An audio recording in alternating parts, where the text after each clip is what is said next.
नमस्कार सभी को। आज बहुत ही शुभ दिन है हम सबके लिए। 5 दिसंबर 2023 शाम 8 बजे राष्ट्रीय वेबिनार 365 दिवसीय में सभी का हार्दिक स्वागत है। साथ ही आज की मुख्य वक्ता मुख्य अतिथि डॉक्टर हेमा शाह जी पुणे महाराष्ट्र से जुड़ चुकी हैं, उनका भी हार्दिक स्वागत अभिनंदन। साथ ही आज के इस कार्यक्रम को शुभारंभ करने से पूर्व हम ईश्वर वंदना कर लेते हैं।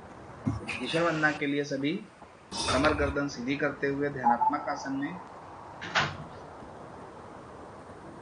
गजाननं भूतगणादिसेवितं कपितजम्बूफलचारुभक्षं उमासुतं शोकविनाशकारकं नमामि विघ्नेश्वरं। हथेलियों का घर्षण करेंगे और साथ चेहरे पर कोमलता से स्पर्श करेंगे। आज का महासत्र बहुत ही महत्वपूर्ण होने वाला है। आज के महासत्र की जो मुख्य विषय है, टॉपिक है सर्दी खांसी का आयुर्वेदिक उपचार। जैसा कि डॉक्टर हेमा शाह जी पुणे महाराष्ट्र से हमारे बीच जुड़ चुकी हैं। Doctor Hema Shah ji MD Ayurveda, BA Sanskrit, yoga instructor कैवल्य धाम, LPN कनाडा, आयुर्वेदा कंसल्टेंट हैं Sane Guruji hospital and yoga teacher हैं पुणे से। तो आज का महासत्र का जो टॉपिक है पहले भी बताया, सर्दी खांसी का आयुर्वेदिक उपचार, क्योंकि अब सर्दी का मौसम आ चुका है और कहीं न कहीं इससे सभी लोग ग्रसित होते रहते हैं। तो आज का जो है टॉपिक से महत्वपूर्ण आपको ज्ञान मिलने वाला है, वह अर्जन करें। और आइए अब सीधे चलते हैं डॉक्टर हेमा सर। धन्यवाद। बहुत बहुत धन्यवाद सर। शुक्ला सर आपका भी, अनुपम सर आपका भी। मुझे पुनः एक बार आपके प्लेटफॉर्म पर आमंत्रित करते हुए मेरा जो भी ज्ञान मुझे लोगों के सामने प्रदर्शित करने का मौका दिया है, उसके लिए आपका सभी का फिर से एक बार धन्यवाद। आज का जो विषय है, हम वो शुरुआत करने से पहले धन्वंतरी स्तवन करेंगे और मंगलाचरण। दोनों हाथ जोड़ के नागादिरोगान् सततानुशक्तान् अशेषकाय प्रसुतान् शेषान् औत्सुक्य मोहारतिदानि जघान पूर्ववैद्याय नमोऽस्तु तस्मै। शङ्खं चक्रं जलौकान् ददतमृतघटं चारुदूरभिश्चतुर्भिः सूक्ष्मस्वच्छातिरुद्यां शुकपरिविलसन् मौलिमोचनेत्रं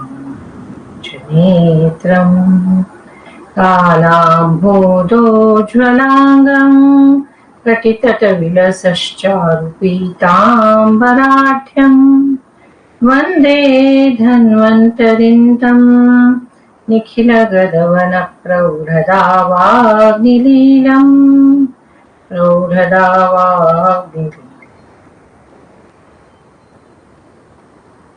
आज का सत्र प्रारंभ करने से पहले आज के सत्र का विषय जो है बहुत ही प्रासंगिक है।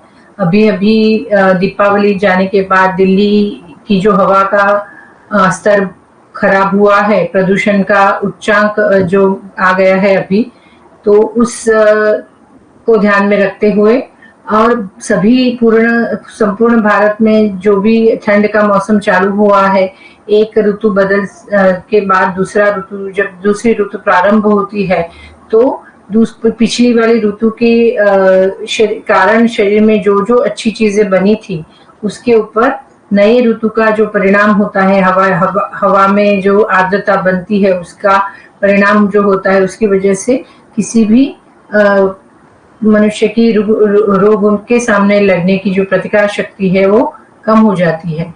उसके कारण सबसे पहला ठंड के अंदर जो दिखने वाला एक लक्षण है वो सर्दी खांसी। बहुत ही ज्यादा फैलने वाला ये रोग है और आज के अभी के समय में तो बहुत ही ज्यादा प्रचलित है, क्योंकि हम लोग बहुत सारी साधन संपत्तियों का उपभोग करते हैं। घर में टीवी के सामने बैठे रहते हैं, ऑफिस में या घर में AC चालू रहता है, बाहर जाए तो बाहर प्रदूषण के कारण, धूल मिट्टी के कारण जब कोई खेलता है, टहलता है, फिर भी हम बाहर से या स्कूल में जाते हैं बच्चे, तो सर्दी के कारण एक बच्चा अगर बीमार है तो पूरी क्लास में वो फैल जाता है। तो वो बच्चे घर जब आते हैं तब उन विषाणु, कीटाणु, जीवाणु से सर्दी, खांसी, बुखार की शिकायत हो जाती है। तो सबसे पहला हम देखें कि जो लक्षण है सर्दी का, वो क्या रहता है। नाक से पानी बहना, बार बार छींके आना, नाक सूज जाना, लाल हो जाना, सिर दर्द करना, किन्हीं लोगों का आधा सिर दर्द करता है। साइनस की वजह से जो बोलते हैं सिर दर्द होता है, पूरा दिन उनको इतना, ये सर ऊपर से इतना भारी लगता है कि कुछ काम नहीं सूझता, आंखों में से भी पानी आता है और कुछ भी करने की इच्छा नहीं होती। उसी के साथ कभी कभी बुखार भी रहता है। तो तुरंत इलाज क्या करते हैं हम लोग, पहले तो सर्दी हो गई तो सबको ऐसा लगता है कि वो जो निकल रहा है नाक में उसको पोंछ ले या उसको निगलने की कोशिश बहुत ज्यादा लोग कर लेते हैं, तो वो बीमारी बढ़ती ही रहती है। निकालने की कोशिश हो गई तो फिर वो शरीर से निकल जाता है, पर वो जो अगर निगलने की कोशिश हो गई तो फिर वो बार बार बढ़ते रहता है। दूसरा कारण आजू बाजू शरीर में जो घर के आजू बाजू जो हमारे खुली जगह रहती है, या कूड़ा कचरा या बहता हुआ पानी या ठंडा कोई भी प्रदेश है जहां से धूल मिट्टी जहां उड़ती रहती है, जैसे बहुत सारे गाड़ी, रिक्शा, बस, ये सब जो धुआं छोड़ते हैं, वो भी ठंड के मौसम में जो हमारा ये रहता है फॉग जो बोलते हैं, उसकी वजह से वो सेटल होता है, हवा के अंदर ही जमा हुआ रहता है। इतना सारा धुंध के कारण वो सब जमा रहता है, तो वो जब तक निकलेगा नहीं तब तक हमें जब वो हवा हम जहां से हमें ऑक्सीजन मिलता है, हम श्वसन के लिए जो हवा श्वास लेते हैं, उसमें जो हवा लेते हैं वो पूरी अशुद्धता से भरी हुई है और इतनी ज्यादा कार्बन मोनोऑक्साइड या कार्बन हम लेते हैं शरीर के अंदर उसकी जमावट हो जाती है। सर्दी के अंदर दूसरा एक कारण रहता है, बहुत सारे लोग ठंडी या गर्मी कोई भी ऋतु हो, ठंडा पानी, ठंडी चीजें खाते हैं, आइसक्रीम है, शरबत है, या फिर कोल्ड ड्रिंक्स तो बहुत ज्यादा पीने में आते हैं। जो भी खाना खाते हैं उसको पचाने के लिए उसके साथ कोल्ड ड्रिंक पीते हैं। तो इन सब चीजों के कारण शरीर के अंदर जो ऋतु के हिसाब से जो बदलाव होना चाहिए था और हो रहा था, उसके अंदर एक बाधा हम उत्पन्न कर देते हैं और उसके कारण शरीर की रोग के सामने लड़ने की शक्ति कम होती है और फिर सर्दी की शुरुआत होती है। सर्दी के अंदर पहले तो जितना नाक बंद होने के कारण हम जो भी सांस ले पा रहे थे वो उतने भी नहीं ले पाते। कोई एक साइड का नाक बंद हो जाते, नाक की जो हम नॉस्ट्रिल बोलते हैं, नाक के दो जो छिद्र है, नासा छिद्र बोलते हैं हम उसको संस्कृत में, तो वो एक बंद हो जाता है। इसके कारण दिक्कत होती है हमें सांस लेने में, इसलिए फिर रात को सोते समय भी सांस नहीं मिलती, इससे घबरा के उठ जाते हैं, या फिर मुंह से सांस लेनी पड़ती है तो मुंह खुला रहता है, जिसके कारण फिर से गला पकड़ना, ये सब आगे की चीजें होती है।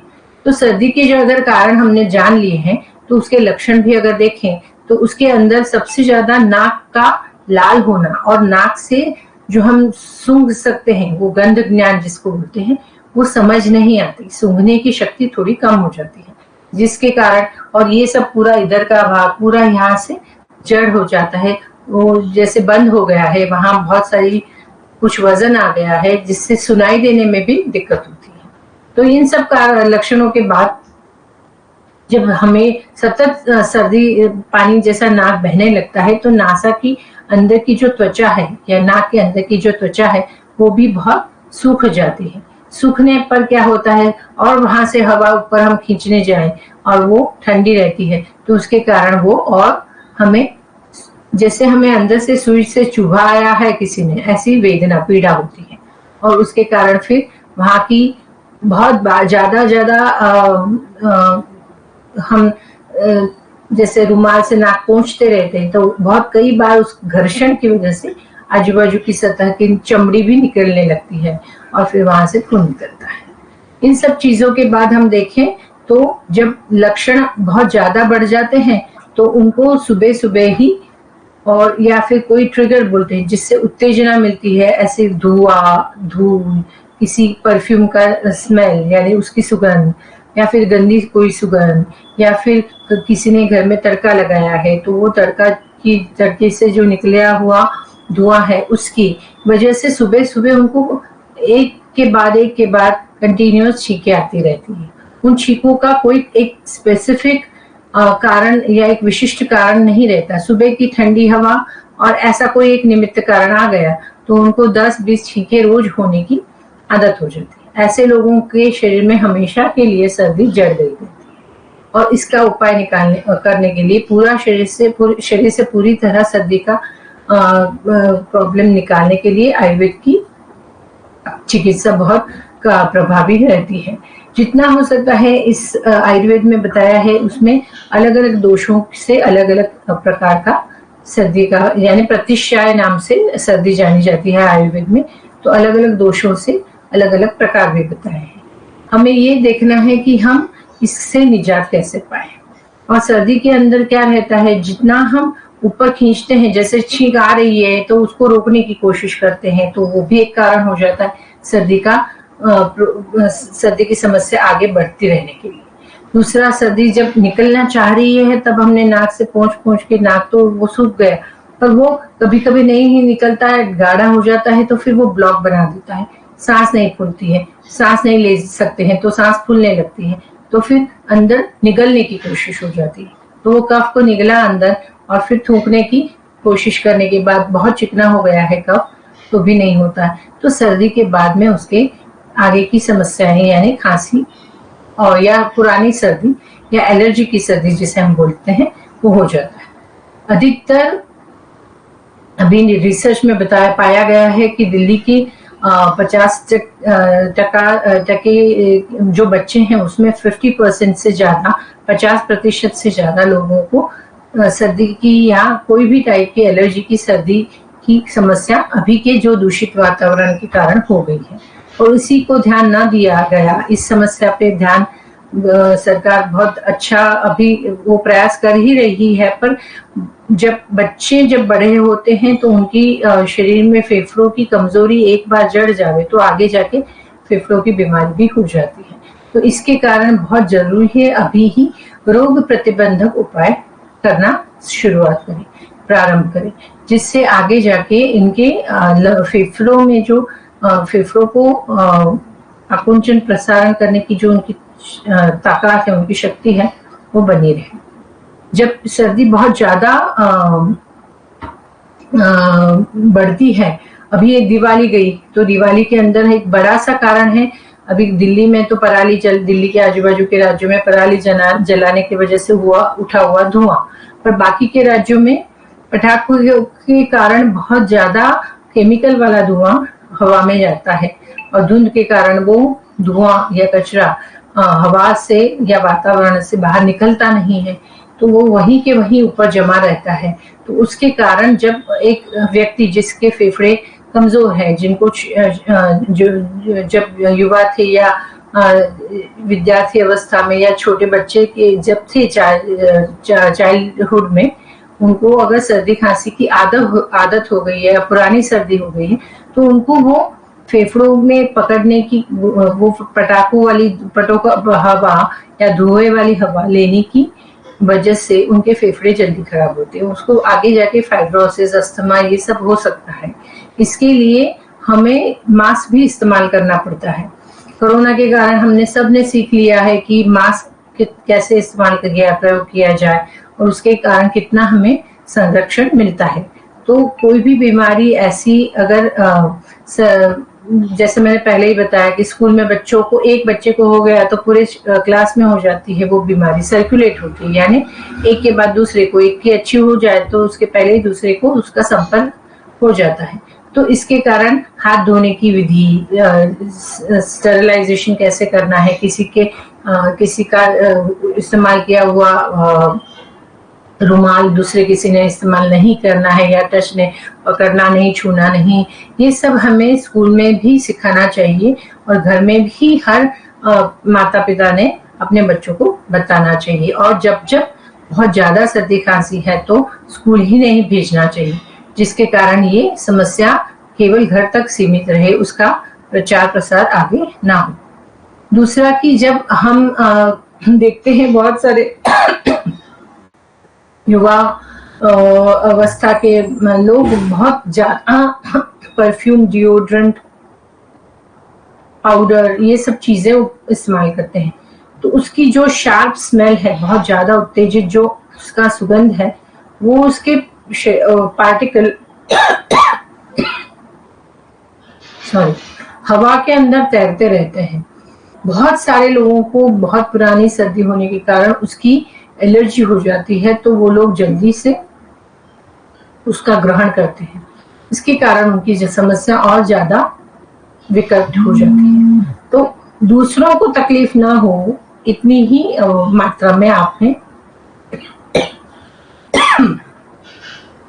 डिओड्रेंट या परफ्यूम इस्तेमाल करना चाहिए। जितना हम बताएंगे कि कहीं कहीं देशों में जैसे पश्चिमा विदेशों में तो समर सीजन यानी वहां की जो गर्मी की सीजन है, वहां हमारे यहाँ के वसंत ऋतु जैसे सब फूल आते हैं, तो उसकी जो फूल के परागकण हैं वो हवा में बहुत फैलते हैं, तो उसके कारण होती है। यहाँ पे भी हमारे यहाँ वसंत ऋतु में फूल बहुत आते हैं। फरवरी ये महीना ही सर्दी खांसी के लिए कफ का प्रकोप होने का ऋतु होने के कारण सभी को ये समस्या सर्दी खांसी होती है, होने वाली ही है। उसके पहले हमें उपाय ऐसे करने चाहिए जिससे आगे की समस्या हो ही। तो उस समय वो जो फूल के अंदर परागकण रहते हैं वो हवा में फैलते रहते हैं, हवा की लहर से उड़ते रहते हैं, तो जिन किन लोगों की रोग प्रतिकार शक्ति कम है वो लोगों के शरीर में वो जाते हैं और एलर्जी का काम करते हैं, और उसकी वजह से फिर उनको एलर्जी की सर्दी होती है। तो बहुत सारे लोग रहते हैं जो काम करते हैं पेंटिंग का, उन्होंने भी पेंटिंग करते समय घर को रंग लगाते हैं, तो वो उस समय उन्होंने अगर मास्क नहीं पहना है तो वो सब कण शरीर के अंदर जाते हैं और उसमें सब केमिकल रहते हैं, उसके कारण भी फिर उनको बार बार होने वाली सर्दी की समस्या रहती है और वो लोग दूसरे लोगों को भी उसका प्रसार कर सकते हैं। इसके लिए हमें बहुत सारी चीजों का ख्याल करना पड़ेगा। पहला आता है उपाय, अभी उपाय देखेंगे जिसके कारण, और उसकी पहले एक तो डायग्नोसिस कैसे करें, उसका निदान कैसे करें, समझे कैसे कि हमें सर्दी हो गई है या फिर एलर्जी वाली सर्दी है।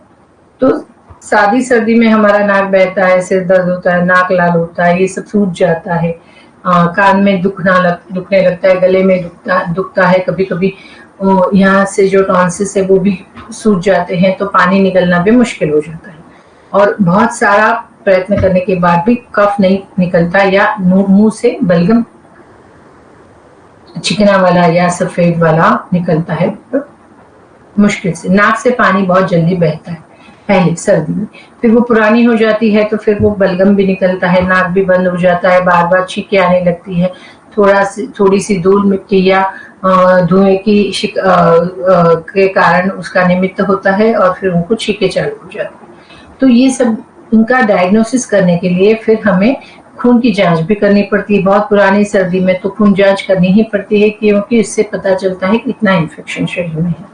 बहुत ज्यादा तकलीफ हो जावे तो फिर हमें एक्सरे भी निकालना पड़ता है। और इसके बाद फेफड़े काम कैसे करते हैं, अच्छी तरह से कर रहे हैं कि नहीं, उसके लिए लंग फंक्शन टेस्ट बोलते हैं, फेफड़ों के कार्य की एक परीक्षा रहती है, वो भी कर सकते हैं। ये सब तो हो गए उनके निदान और उसके कारण। तो अभी उसके उपाय आप पूछेंगे कि अभी उपाय तो बताइए, क्योंकि उपाय तो सबसे महत्वपूर्ण है जो आयुर्वेद से घर के घर बैठे ही हम कर सकते हैं। तो पहला तो एक बहुत बड़ी गलतफहमी लोगों के घरों में भी फैली है, और पुराना जो है हम भूलते जा रहे हैं और नई चीजें हम अपनाते जा रहे हैं। उसमें हमारा शास्त्र आयुर्वेद जो इतना पुराना है, उन्होंने जो बताई है वो विधि अभी तक भी इतनी ही कारगर है, तो हम उसका उपयोग करें तो हमें बहुत जल्दी से तकलीफ से छुटकारा मिल सकता है। तो पहले तो कर सकते हैं, जब सर्दी चालू हो जाती है, नाक में से पानी निकलने लगता है, तो वो तो हम पोंछते हैं, पर वो पूरी तरह से अगर नहीं निकल पा रहा है तो पहले नारियल तिल से ये चेहरे पे, यहाँ साइनस है, यहाँ सब ऐसे पॉकेट जैसे जब हमारी जुराब है, हमारी शर्ट के अंदर पॉकेट रहती है, वैसे पॉकेट है, तो वो पॉकेट के अंदर सब जम जाता है, इसके लिए फिर सूजन होती है। तो उसको सहला के निकालने के लिए पहले नारियल तेल से मालिश करना है और फिर भाप लेनी है। जैसे बहुत बार हम बोल देते हैं विक्स डाल के हम गर्म पानी से भाप लेंगे, वैसे न करते हुए सादे पानी, गर्म पानी की पतीली में लेके, या स्टीमर रहेगा तो उसमें थोड़ा सा नारियल तेल डाल दीजिए और उसके बाद उसकी भाप लेंगे तो बहुत सहजता से यहाँ जमा हुआ सब कफ जो है, जिससे सूजन होती है, सिर दर्द होता है, बहुत चिकना हुआ कफ, वो पतला हो जाता है गर्मी के कारण, और भाप से वो रास्ता भी खुल जाता है। तो पूरा कचरा जो है एक बार में निकल गया, चिकना कफ एक बार में निकल गया। तो बार बार आपको फिर खींचना, फिर निकालना, खींचना निकालना नहीं करना पड़ता है। फिर ये सूजन भी चली जाती है, सिर का दर्द भी चला जाता है। दूसरे उसको बोलते हैं स्नेहन। स्नेहन यानी तेल लगाना, स्वेदन यानी भाप लेना। उसके बाद ये रास्ता क्लियर हो गया तो फिर यहाँ से अपन नाक की त्वचा जो अंदर से खराब हो गई है, अपने गाय के घी के 2-2 बूंद ड्रॉप्स, थोड़ा सा गाय का घी पतला करके रुई की बत्ती से भी आपने अगर डाल दिया तो इससे ये अंदर की जो त्वचा है नाक के अंदर की, वो पूरी सॉफ्ट हो जाएगी और वहां जो कट गई है, अंदर से सूख गई है और सूज गई है, तो सूजन भी निकल जाती है। कटना भी उस पे मलहम का काम घी करता है। तो गाय के घी से वहां का जो रास्ता सहला जाता है और जब यहाँ से हम हवा जाती है, श्वास लेते हैं, सांस लेते हैं, तो उससे तकलीफ नहीं होती। दूसरा, उसके बाद अगर बहुत सिर दर्द होता है सर्दी के अंदर, तो ऐसे यहाँ पे अपने अदरक का जो सूखा अदरक रहता है उसको सौंठ बोलते हैं हम, तो सौंठ का पाउडर पानी में घोल के थोड़ा सा चम्मच में लेके गुनगुना करके पतला सा लेप यहाँ अगर लगा देंगे तो कितनी भी बुरी सर्दी है, तुरंत ही सिर दर्द है तो तुरंत ही कम होता है और उसके कारण हमें पहले से अच्छा लगता है, जिसके कारण हम थोड़ा सा सिर दर्द कम होने के कारण हम फोकस कर सकते हैं। नहीं तो सिर दर्द इतना भारी रहता है, कुछ भी सूझता नहीं, नाक से पानी निकलता है, आंख से पानी निकलता है, ये सूझ जाता है तो बुखार भी आ जाता है। तो पहले ही अगर हमने वो लेप लगा दिया तो फिर आगे तकलीफ नहीं पड़ती। उसके बाद आप ले सकते हैं, थोड़े से गर्म कपड़े पहन सकते हैं, कान पे कवर करने के लिए टोपी लगा सकते हैं, स्कार्फ लगा सकते हैं, कान के अंदर रुई की बत्ती लगा सकते हैं। और उसके कारण बाहर से आने वाली जो ठंडी है, या अगर आप काम करते हैं वहाँ एसी है, तो ये सब पहन के ही काम करें, ऐसी सलाह दे रही हूँ मैं। और दूसरा कि आपने गले में यहाँ पे सूख जाता है तो बहुत ज्यादा हम बार बार पानी पीते हैं, तो पानी पीने से तो आपको उस समय राहत नहीं मिलती, गुनगुना पानी पीने से राहत मिलती है। तो मैंने बहुत बार पहले मेरे के लेक्चर्स में भी बताया है कि हल्दी वाला पानी पिएंगे, गर्म पानी में थोड़ी सी हल्दी, नमक और घी डाल दीजिए और वैसा गुनगुना पानी सूप की तरह पिएंगे तो उससे पूरा यहाँ जो ब्लॉक हो गया है, चिकनाहट जो जम गई है, वो घिस के निकल जाएगी। तो फिर आप पानी यहाँ से सहजता से निकल पाएंगे और फिर वो शरीर से ब्लॉक को निकालती है, सर्दी को पेट में से शौच के द्वारा निकाल देती है। और दूसरा कि उसके कारण फिर बुखार भी नहीं होता। कोई भी इन्फेक्शन जब होता है तब यहाँ की हमारे टॉन्सिस की गांठें सूज जाती है, तो उसकी सूजन को भी तुरंत कम कर देता है और उसके बाद आपको पहले से हल्कापन लगने लगता है। तो सर्दी की एंटीबायोटिक की तरह वो काम करता है। दिन में 2 बार ये ले सकते हैं, आधा ग्लास, 1 ग्लास, 1 कप, आधा कप, जिस तरह से आपको समझ में आए, जिस तरह से आपको सुलभ हो, वैसे आप ले सकते हैं। उसके बाद में घर में बनाने वाली सादी काढ़े बहुत हमारे फेमस हो गए कोविड के टाइम, कोरोना के टाइम, तो सबको सभी काढ़े नहीं चलते हैं। इसके लिए सादा सा एक ही काढ़ा मैं बताऊंगी जो सभी की प्रकृति के लिए चलता है। जैसे अभी मैंने बताया हल्दी वाला पानी पी लीजिए, वैसे एक थोड़ी सी 2 इलायची ले लीजिए, उसमें मुलेठी की एक लकड़ी आती है या पाउडर आता है, वो डाल दीजिए, पानी, थोड़े से तुलसी के पत्ते और थोड़ा सा घी, ऐसा डाल के अगर उबाल के उसको 2 कप पानी लेके उबाल के इसके अंदर 2 इलायची, थोड़ा सा आधा चम्मच हल्दी का पाउडर, थोड़ा घी और फिर मैंने बताया वैसे 4-5 तुलसी के पत्ते, ऐसा डाल के उबाला हुआ 2 कप का आधा कप बच जाए, ऐसा पानी आपने काढ़े के हिसाब से पिया तो तुरंत सर्दी में भी राहत हो जाती है। सिर दर्द, कान का दर्द, गले का दर्द वो कम हो जाता है। इसके साथ ही बहुत पुरानी चिकित्सा है च्यवनप्राश।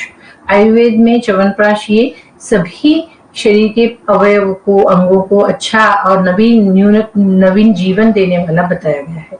च्यवन ऋषि ने वो खाने के बाद बहुत नव यौवन प्राप्त किया था, इसके लिए उसका नाम च्यवनप्राश है। तो आप भी ये च्यवनप्राश घर में ला सकते हैं, बच्चों को छोटे हैं तब से दे सकते हैं, जिससे सबसे ज्यादा विटामिन सी आंवले में रहता है और आंवले से ही च्यवनप्राश बनता है। पर अगर आपको वो सब लाना मुश्किल होता है तो घर में आंवले का पाउडर ला के रखिए, शहद के साथ आंवले का पाउडर और उसके अंदर मुलेठी का पाउडर मिला के चटाएंगे। बच्चों को भी मीठा अच्छा लगता है, तो इस दवाई से तो जल्दी राहत मिल जाती है। और विटामिन सी सबसे ज्यादा शरीर में आंवले से मिलता है और आंवला है बहुत शरीर के लिए गुणकारी है, जिससे आगे की रोग प्रतिकार शक्ति हमारी बढ़ गई, इम्यूनिटी हमारी बढ़ गई, तो आगे आने वाली सर्दी की गुंजाइश ही नहीं रहती है। दूसरा, हल्दी की गोली भी बना सकते हैं। हल्दी का पाउडर, उसमें शहद और या गुड़ डाल के और घी डाल के छोटी छोटी गोली बना के आप डब्बी में भर के सुखा के फैन के नीचे लेके जा सकते हैं डब्बी में। तो अगर ऑफिस में भी लेना पड़े या आपका काम ज्यादा प्रवास करने का है जहाँ गर्म पानी नहीं मिल सकता, हल्दी को गर्म करना नहीं जम सकता है, तो आप वो गोली ही तुरंत मुंह में डाल के पानी के साथ ले सकते हैं, चाय के साथ भी ले सकते हैं, कोई सवाल नहीं, कोई प्रॉब्लम नहीं। तो तुरंत के तुरंत आपने वो दवाई ले ली तो आपकी आगे आने वाली तकलीफें कम हो जाती हैं। फिर गर्म मूंग का पानी, चावल का पानी, मांड जो बोलते हैं, ये सब चीजें उस समय पचने में सहज रहती है। बहुत सारा शरीर से पानी निकल जाने के बाद शरीर और सूखा हो जाता है, इसके लिए लिक्विड कोई भी द्रव आहार जो बोलते हैं और थोड़ा गर्म गुनगुना ऐसा सूप भी पिएंगे तो आपको अच्छा लगता है। खिचड़ी भी खा सकते हैं जो सहज पचने में है। उस समय बहुत हेवी ऐसा कोई भी मैदे की आइटम या रोटी भी ना खाएं और दाल चावल खिचड़ी खाएं तो भी फायदा होता है। सौंठ ये बहुत अच्छी चीज है। अदरक को सुखा के प्रोसेस करके बनाते हैं सौंठ। तो सौंठ का पाउडर हमेशा जब हाथ में एकदम ठंडे हो जाते, बहुत ठंडी लगती है, तो केवल हाथ पांव के तलिए में सौंठ घिस ली तो भी सर्कुलेशन इंप्रूव होता है और खून बहुत ज्यादा अच्छी तरह मात्रा में सब जगह पहुंचने के बाद ठंडापन निकल जाता है और सर्दी में भी राहत होती है। नाक पूरा बंद हो गया है तो थोड़ी सी एकदम से आधी चुटकी जैसी सौंठ की पाउडर लेके सूंघे तो हमें बहुत छींक जोर से आती है, तो फिर वो जमा हुआ जो जमावट है, कचरा है, वो सब छींक के द्वारा निकल जाता है, तो उससे भी फायदा होता है। सबसे ज्यादा एक जो गलत फहमी मैंने पहले बताया था लोगों को, ये है कि घी लेने से सर्दी बढ़ती है। तो घी से सर्दी कभी भी नहीं बढ़ती। घी चिकनाहा जरूर है पर वो शरीर के अंदर जाके मलम का काम करता है। तो जब नाक बंद है तब हम नहीं डालते। जब नाक में जाम हो गया है रास्ता तो पहले हम उसको सहला के तेल का मालिश करके भाप लेके खोलने का प्रयास करते हैं और उसके बाद दवाई का घी या सादा गाय का घी डालते हैं, जिससे वो चिकनाहट अंदर के अंदर जमे हुए कफ को चिपका के खुद के साथ और फिर मैग्नेट की तरह वो चिपक जाता है और फिर निकालता है। इसके लिए घी लेने से सर्दी बढ़ती नहीं, घी पेट में लेने से भी शरीर में फायदा ही होता है। अभी इसके बाद देखेंगे खांसी क्यों होती है। तो सर्दी अगर बहुत दिन रुक गई, सर्दी के बाद आपने ध्यान नहीं दिया या सर्दी अच्छी हो गई थी उसके बाद फिर से कोई हेतु का सेवन हुआ, हेतु यानी कोई कारण हुआ, जैसे ठंडा आपने पानी पी लिया, आइसक्रीम खा लिया, या फिर आप जहाँ गए थे बहुत धूल मिट्टी थी, वहां मास्क या कवर नहीं किया था चेहरे को, तो फिर वो सब कचरे धूल मिट्टी के कण शरीर के अंदर चले जाते हैं और शरीर के पेट के अंदर का वायु उल्टा होके ऊपर आता है और फिर खांसी के स्वरूप में वो प्रकट होता है, जिससे हमें बार बार ऐसा करके हमें कफ को निकालने की शरीर से कोशिश जो होती है उसमें खांसी बनती है और उसके कारण आवाज खराब आती है। और थोड़ी सी भी खांसी आई तो हम पूरी नीचे से पेट के जड़ मूल से वो ऊपर आती है, तो सभी स्नायुओं में दुखता है, बहुत ज्यादा पेनफुल रहता है और बहुत प्रयत्न करने के बाद भी थोड़ा सा ही कफ निकलता है या फिर वो बलगम निकलता है तो चिकना रहता है, हरा रहता है। कभी कभी बहुत पुरानी हो गई खांसी तो बलगम में से खून भी निकल जाता है। तो ऐसे सब जो बताए गए लक्षण, उसके अंदर सबसे बड़ा लक्षण है जब खांसी बहुत बार खाने के बाद भी यहाँ सब दुखने लगता है तो आपको बोलना भी मुश्किल हो जाता है या आवाज भी आपकी बैठ जाती है। और ये सब होता है इसके सांस फूलने लगती है, जी घबराता है, धड़कन बढ़ जाती है। तो डर लगता है कि क्या हो रहा है, जैसे अभी पूरा शरीर में से कचरा खाना ही जो खाया हुआ रहेगा या जो पानी पिया था वो सब उल्टी में निकल जाएगा। तो बहुत बहुत सारे लोगों को सूखा खाने की आदत रहती है।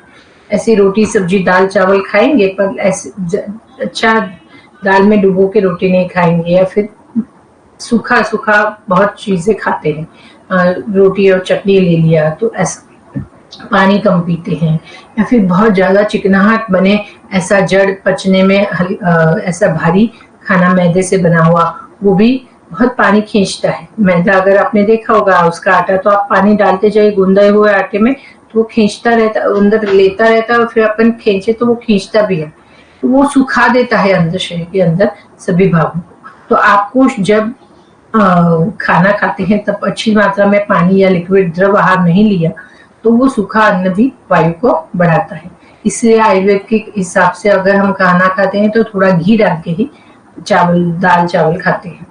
और दूसरा, कभी बहुत सारा जैसे गायक है तो उनको गाना पड़ता है, बोलने वाले एंकर्स हैं उनको बोलना पड़ता है, तो बहुत बार आप बोलते रहें और पानी बीच में नहीं पिया तो भी खांसी का कारण हो जाता है। और स्पेशली आजू बाजू एसी है, ठंडी हवा है, बाकी खुली हवा है, उस समय उनको तो वो बहुत ज्यादा तकलीफ देता है।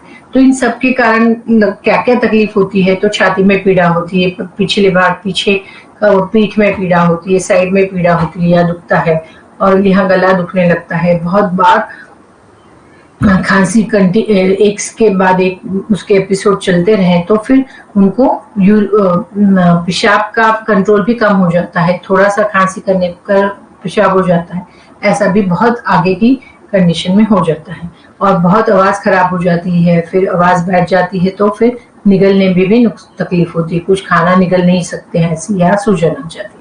इन सब के कारण सिर दर्द बहुत ज्यादा होता है, ये शंख प्रदेश बोलते हैं हम लोग, वहां पे सिर दुखने लगता है। तो इन सब के कारण को हम जानना चाहें तो हम कैसे जाने, तो जैसे मैंने पहले भी बताया, खून की जांच कर लेते हैं। फिर खून के अंदर ESR करके एक घटक रहता है जिसमें हमारी शरीर में इन्फेक्शन कितना है, उसकी पेशियां, उनका नंबर ज्यादा आता है तो समझते हैं कि वो तकलीफ है, और फिर एक्सरे भी करवा लेते हैं इसमें, जब कफ के कारण एक्सरे में वो दिखाई देता है। तो इसके बाद अभी इसकी ट्रीटमेंट देखें हम तो क्या क्या कर सकते हैं। जब खांसी होती है तो आवाज ही पहले इतनी खराब आती है, जैसे हम बोलते हैं कि कांच का बर्तन अगर टूटा तो वो टूटे हुए कांच को अपन ऐसे उसको टटोला जाए तो कैसी आवाज आएगी, वैसी आवाज आती है। तो कसना कासहा, कास शब्द से आयुर्वेद में खांसी को बताया गया है, उसका नाम है कास। तो उसके अंदर सबसे पहला हमको वायु जो उल्टा हो गया है उसको उसकी प्राकृत जगह में भेजने के लिए जितना हम वायु की ट्रीटमेंट कर सकते हैं वो सब हमको करनी है। तो सबसे बड़ी चीज है जो वायु के लिए काम आती है वो गाय का घी है या तिल का तेल है। तिल का तेल बहुत अच्छा रहता है वायु कम करने में, और घी में गाय का घी। हम भैंस का घी नहीं देते हैं, ना दूसरा कोई तेल देते हैं। तिल का तेल ये सबसे उत्तम वात का शमन करने में इस्तेमाल होता है। और ज्यादा से ज्यादा वायु के कारण ही होता है खांसी की समस्या, बट कभी कभी पित्त और कफ ये दोनों का भी मेल हो जाता है। तो जिसका दोष जो पित्त अगर रहा उसके साथ तो फिर उसके हिसाब से जलन भी होती है, या कफ रहा तो उसके साथ बहुत ज्यादा चिकना या फिर रबड़ की तरह चिकना निकलने वाला हरा वाला कफ, ऐसा गले से बहुत कोशिश करने के बाद, प्रयत्न करने के बाद थोड़ा सा निकलता है, वो कफ के कारण होता है। तो कारण कोई भी रहे उसकी समस्या का हमें निजात करना है, उसका उपाय निकालना है। तो घर में पहले हम क्या करें, तो ये जो बार बार गरारे करते हैं हम गर्म पानी से, उस पानी के अंदर भी थोड़ा सा तेल या घी, गाय का घी डाल सकते हैं, और फिर गुनगुना पानी पीना है, पकड़ के रखना है ऐसा। तो उससे यहाँ से उसकी सिकाई होने के बाद यहाँ आई हुई सूजन कम हो जाती है। उस पर मलम का काम घी करता है, जिसके साथ वायु भी नीचे चला जाता है, फिर धीरे धीरे खांसी आना बंद होता है। दूसरा मैंने हल्दी का पानी बताया, वो भी आप इसमें कर सकते हैं। तीसरी चीज है, हम लोग बोलते हैं मुलेठी की लकड़ी जो आती है उसका छोटे छोटे टुकड़े करके मुंह में चूसते रहना है। मुलेठी हर जगह पे जाके वहाँ का जो अवरोध है, वहाँ की जो सूजन है, उसको निकालने की सबसे उत्तम दवाई है। तो मुलेठी बहुत जल्दी कहीं पे भी किराने की दुकान में भी मिल जाती है। तो आप मुलेठी लाके रखिए या उसका पाउडर ले लीजिए और मुंह में चूसते रहिए। जैसे हम सौंफ खाते हैं वैसे मैं मेरे पेशेंट्स को बोलती हूँ कि सौंफ पाव किलो लाके सेक के भूंज के उसका पाउडर बना के उसमें 25 ग्राम जितना मुलेठी का पाउडर डाल दीजिए और ऐसा बनाया हुआ मुखवास हमेशा हर खाने के बाद जाते आते कभी भी दिन में 4-5 चम्मच खा लीजिए। तो न रहेगा आपको सर्दी खांसी की कोई शिकायत, न रहेगी आपको गैस की शिकायत। तो ये गैस के अंदर भी बहुत अच्छी काम करती है सौंफ, और मुलेठी कफ के ऊपर काम बहुत अच्छा करती है। तो वो कोई भी जगह जहां जहां हम पहुंच नहीं पाते वहां वो मुलेठी पहुंच के वहां का अवरोध, वहां का ब्लॉक निकाल के हमारे यहाँ जो भी उसका कफ निकालने का काम है वो करती है, जिससे वो सूजन चली जाती है, गला खुल जाता है। गले के अंदर हमने वो गर्म पानी से गरारे करने के बाद जो सहजता आ गई, फिर आप खांसी नहीं आती। और ये मुलेठी की लकड़ी तो चूसते ही रहे तो धीरे धीरे उसका रस नीचे जाता है, तो उससे खांसी कम होती है। खांसी की जो वेग आते हैं, अटैक जैसा आता है, वो नहीं आता। दूसरा, हम गाय का घी इस्तेमाल करें जितना चाहे ज्यादा खाने के अंदर या फिर दूध के अंदर। दूध तो नहीं पीना है उस समय, हल्दी का पानी पीना है। या फिर आप दाल चावल में या फिर आपके सूप में आप जो भी बनाए, मूंग का पानी भी ले ले तो वो गुनगुना लेके उसके अंदर घी डालें। तीसरी चीज है आयुर्वेद में बताई है कंटकारी। कंटकारी का नाम की एक वनस्पति है जो बहुत कांटे जैसी उसके अंदर 19 कांटे रहते हैं। तो उसकी हमको उस भूसी जैसा बनता है, एकदम पाउडर नहीं रहता है, वो थोड़ा सा घास जैसा रहता है, भूसी जैसा मिलता है। तो वो आप उबाल के उसका काढ़ा पी ले तो बहुत जल्दी कितनी भी पुरानी खांसी की समस्या है वो कम हो जाती है। अगर वो ना मिले तो बहुत सरल है अडुलसा। अडुलसा यानी वासा संस्कृत में बोलते हैं। उसका एक पौधा रहता है, उसके पत्ते मिलते हैं, पान की तरह लंबे लंबे पत्ते रहते हैं। उसको पानी में उबाल के उसका काढ़ा भी बना के पियेंगे, जरा भी तीखा नहीं रहता है और पित्त प्रकृति लोगों को पहले हम दे सकते हैं। तो हम अडुलसा सिरप रेडीमेड भी मिलता है, तो हम बोलते हैं बहुत सामान्य खांसी से लेके बहुत पुरानी खांसी तक यही दवाई चलती है। कोई भी कफ सिरप लेंगे तो वो लेने के बाद आपको नींद आएगी, आपको हेवीनेस तुरंत कम होता है, वो प्रॉब्लम उनका खांसी का, पर वो जड़ से नहीं जाएगा।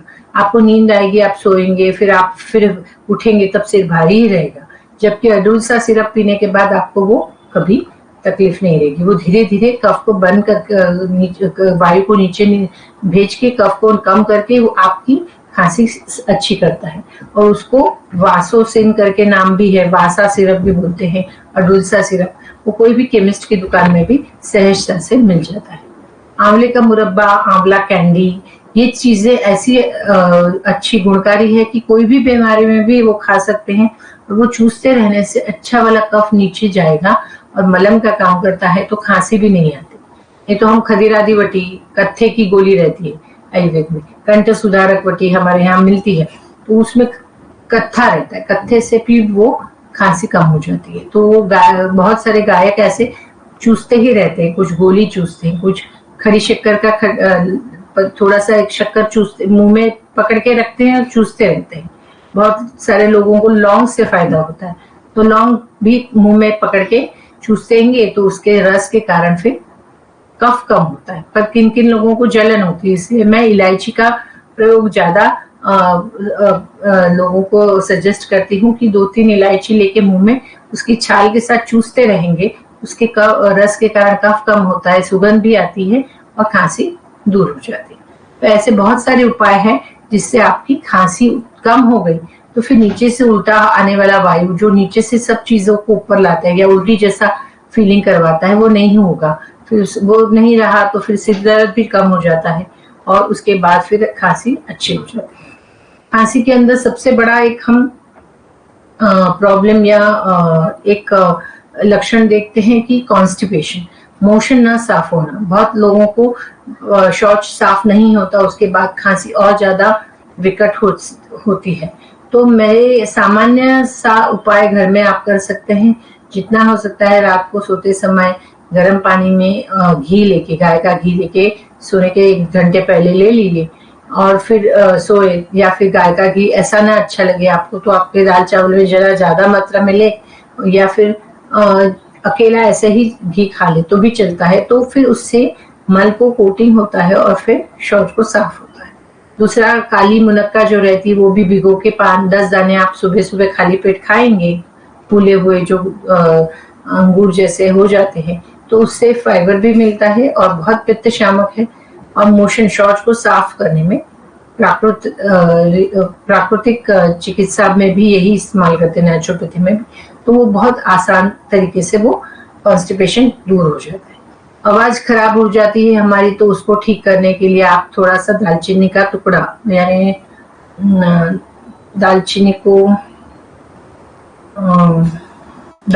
को सिनेमन को दालचीनी बोलते, तो वो उसका टुकड़ा भी आप ले लेंगे, मुंह में चूसेंगे तो उससे भी आपका आवाज खुल जाती है। दूसरा, आपको अगर इन सब से भी फायदा न लगे तो च्यवनप्राश ये ऐसी दवाई है, घर में लाके रख सकते हैं कि सबको सर्दी हो, खांसी हो, एलर्जी की सर्दी हो, अस्थमा की शिकायत हो या और कोई तकलीफ है जिससे फेफड़ों से संबंधित है, सभी में च्यवनप्राश से फायदा हो जाता है। अभी एक हरिद्राखंड करके एक दवाई है, वो बहुत अच्छी दवाई है, पाउडर है, हल्दी मिलाया हुआ ग्रैन्यूल्स, जैसे बॉर्नविटा के ग्रैन्यूल्स रहते वैसे ग्रैन्यूल्स बनाए हैं। वो एलर्जी में सबसे गुणकारी है। तो जिन लोगों को अगर वो लाना भी ना जमे तो केवल हल्दी का पाउडर शहद के साथ रोज लेते रहें अगर, या हल्दी का पानी लेते रहें, तो एलर्जी वाली सर्दी ही चली जाएगी, तो फिर आगे और कोई भी शिकायत नहीं होती। अगर सर्दी खांसी बहुत पुरानी हो गई या फिर जड़ गई तो सादे उपायों से काम नहीं होता, फिर आयुर्वेदिक डॉक्टर को आप बताइए, फिर वो आपसे पूरे प्रश्न करके पूरी आपकी प्रकृति निकाल के फिर आपको दवाइयां बताएंगे। उस हिसाब से अगर आपने चालू किया तो उसमें हम उल्टी की एक पंचकर्म की दवाई ट्रीटमेंट बताते हैं, जो हम वसंत ऋतु में करते हैं। फरवरी एंड या फरवरी वसंत पंचमी आती है तब से लेके जून महीने, फरवरी से जून जुलाई महीने तक हम वो करते हैं, जहाँ दवाई का मुलेठी वाली दवाई और दूसरी दवाइयां रहती, वो उसका 10 लीटर जितना काढ़ा हमको पिलाना पड़ता है और पेशेंट से उल्टी में सब वो कफ निकलता है। पर उसकी एक प्रोसेस रहती है, पहले 8 दिन हम घी पिलाते हैं दवाई वाला, फिर मसाज करते हैं, फिर भाप देते हैं, फिर खाना कम हो जाता है, धीरे धीरे खाना बंद होता है, उसके बाद 8वें दिन हम उसको काढ़ा पिला के उल्टी करवाते हैं। उसके बाद उसमें सब कफ निकल गया, शरीर हल्का हो जाता है, फिर धीरे धीरे उनका 7 दिन के बाद रेगुलर खाना चालू होता है।